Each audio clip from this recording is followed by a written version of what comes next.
नमस्कार दोस्तों, आज हम बात कर रहे हैं सुप्रीम कोर्ट यानी सर्वोच्च न्यायालय के बारे में। देखिए क्या होता है कि कहीं पे भी कोई मसला जब होता है प्रारंभिक स्तर पे, जैसे वो मान लीजिए चाहे वो सिविल मैटर हो, चाहे वो क्रिमिनल मैटर हो, चाहे रेवेन्यू मैटर, तो वो शुरुआती दौर में कहाँ जाता है? डिस्ट्रिक्ट कोर्ट में। अगर डिस्ट्रिक्ट कोर्ट में भी उसका समाधान नहीं हो पाता है तो वो जाता है हाई कोर्ट में, और अगर उस मामले का हाई कोर्ट में भी समाधान नहीं हो पाता है तो वो कहाँ जाता है? सुप्रीम कोर्ट में। और सुप्रीम कोर्ट का जो निर्णय होता है वो अंतिम, सर्वमान्य और सर्वोपरि होता है। उसके बाद आप दूसरी जगह अपील के लिए नहीं जा सकते। तो हम बात करना चाहते हैं कि आखिर में वर्तमान में जो सर्वोच्च न्यायालय है यानी सुप्रीम कोर्ट है, उसमें कुल न्यायाधीशों की संख्या जो है वो कितनी है? तो वो जो संख्या है वो है 34, जिसमें 33 अन्य न्यायाधीश हैं और एक जो है वो मुख्य न्यायाधीश है। और वर्तमान में ध्यान रखिएगा कि एन.वी. रमन्ना महोदय जो हैं वो ही क्या हैं?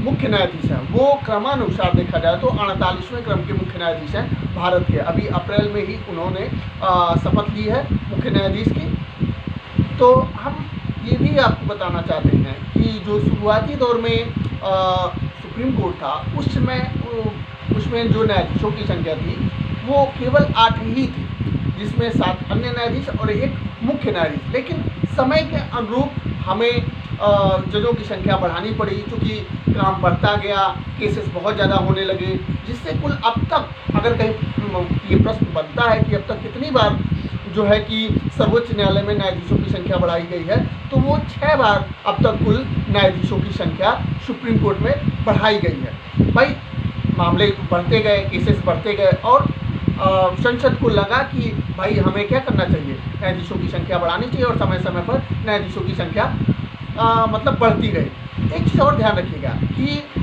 जो सर्वोच्च न्यायालय है उसमें जो न्यायाधीशों की संख्या बढ़ाई जाती है तो उसे संविधान संशोधन नहीं माना जाता। वो एक सामान्य सी प्रक्रिया होती है जिसमें उच्चतम न्यायालय अधिनियम 1956 एक अधिनियम बना रखा है पार्लियामेंट ने, जिसे कहा जाता है उच्चतम न्यायालय अधिनियम 1956, जिसके अंतर्गत संसद को ये अधिकार दिया गया है कि वो समय समय पर जब भी उसे लगे कि जजों की संख्या बढ़ानी चाहिए तो वो जजों की संख्या बढ़ा सकते हैं। और ये भी ध्यान रखिएगा कि वर्तमान में जो जजों की सैलरी है सुप्रीम कोर्ट में, उसमें मुख्य न्यायाधीश की जो सैलरी है वो 2,80,000 है और जो अन्य न्यायाधीशों की सैलरी है वो 2.5 लाख रुपया है।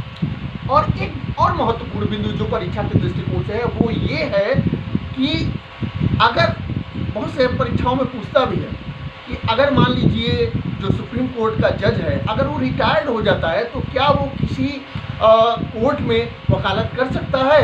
तो नहीं। ये ध्यान रखिएगा कि सुप्रीम कोर्ट का अगर जज कोई है, अगर वो रिटायर्ड हो जाता है तो वो किसी भी न्यायालय में वकालत का पेशा नहीं कर सकता है। ये रिस्ट्रिक्शंस लगाए गए हैं जो भी सर्वोच्च न्यायालय के जज हैं उनके ऊपर। और उच्चतम न्यायालय के सभी न्यायाधीशों की जो सेवानिवृत्ति की आयु है वो 65 वर्ष है।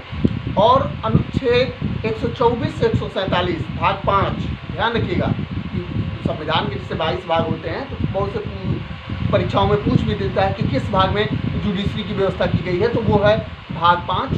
भाग 5 में 124 से 147 तक, अनुच्छेद 124 से 147 तक जो सुप्रीम कोर्ट है उसकी व्यवस्था की गई है। तो इन सब बातों का ध्यान रखिएगा और ये बहुत ही परीक्षाओं के दृष्टिकोण से आपको कहीं ना कहीं लाभप्रद हो सकता है। उम्मीद करता हूँ कि ये छोटा सा वीडियो आपके काम आएगा। नमस्कार।